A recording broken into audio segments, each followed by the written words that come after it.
গেৰুৱা দলৰ গেৰুৱা জাদুত সংবিধানৰ মূল চৰিত্ৰক পদে পদে ভুলুণ্ঠিত কৰাৰ প্ৰচেষ্টাক প্ৰতিহত কৰিবলৈ ৰাজপথত ৰাইজৰ হুংকাৰ।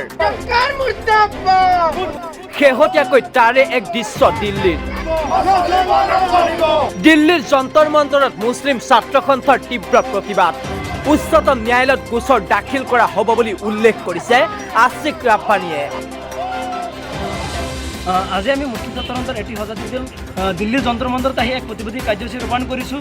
বিশেষকৈ মাদ্ৰাছা আৰু সংস্কৃতিসমূহ বন্ধ কৰাৰ প্ৰতিবাদত যি অসমত আমি গণতান্ত্ৰিক আন্দোলন কৰিছিলোঁ, সেই আন্দোলনত কিন্তু অসম চৰকাৰ কোনো ধৰণৰ গুৰুত্ব দিয়া নাছিলে। আৰু সেই উদ্দেশ্যে আজি আমি দিল্লীৰ যন্তৰ মন্তৰত এক প্ৰতিবাদী কাৰ্যসূচী ৰূপায়ণ কৰি কেন্দ্ৰীয় চৰকাৰক আমি অৱগত কৰিব বিচাৰিছোঁ যেন ভাৰতবৰ্ষ এখন ধৰ্মনিৰপেক্ষ ৰাষ্ট্ৰ, বিভিন্ন জাতি জনগোষ্ঠীৰ মিলনভূমি হৈছে অসমত যি এক সাম্প্ৰতিক পৰিস্থিতি সৃষ্টি কৰি একমাত্ৰ নিৰ্বাচনী এজেণ্ডা পাৰ কৰিবলৈ চেষ্টা কৰিছে, তাক আমি গৰিহণা দিছোঁ।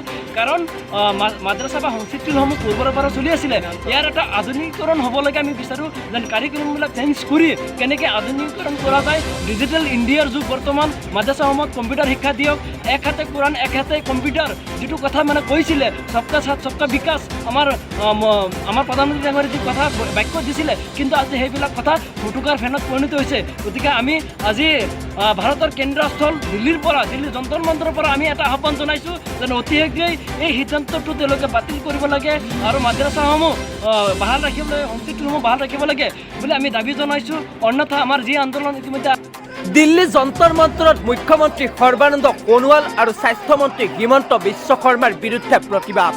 মুছলিম ছাত্ৰ সন্থা অসমৰ কেন্দ্ৰীয় সমিতিৰ উদ্যোগত মাদ্ৰাছা আৰু সংস্কৃত বন্ধ কৰাৰ বিৰুদ্ধে এই প্ৰতিবাদী কাৰ্যসূচী ৰূপায়ণ কৰা হয়। BJP go back, Sarbananda Sonowal মুৰ্দাবাদ, হিমন্ত বিশ্ব শৰ্মা মুৰ্দাবাদ আদি ধ্বনিৰে উত্তাল হৈ পৰে দিল্লীৰ যন্তৰ মন্তৰ। দেশৰ ছেকুলাৰ চৰিত্ৰই নাগপুৰৰ মঞ্চত সৰিয়হ ফুল দেখিছে। ইছলাম বিৰোধী সিদ্ধান্ত মানি লোৱা নহ'ব, চৰকাৰৰ হঠকাৰী সিদ্ধান্ত মানি লোৱা নহ'ব বুলি হুংকাৰ প্ৰতিবাদকাৰীৰ।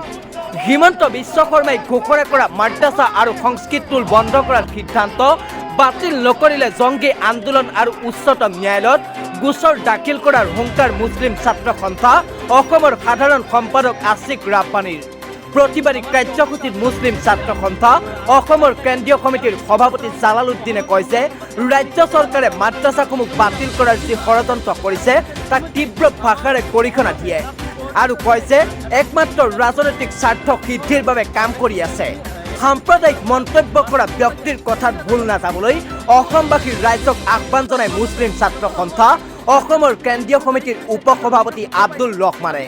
মুছলিম ছাত্ৰ সন্থা অসমে ভাৰতবৰ্ষৰ ৰাষ্ট্ৰপতি, প্ৰধানমন্ত্ৰী, অসমৰ ৰাজ্যপালকো স্মাৰক পত্ৰ প্ৰেৰণ কৰে। ধিঙৰ পৰা দীপজ্যোতি কাকতি ৰিপৰ্ট, টাইমলাইন অসম।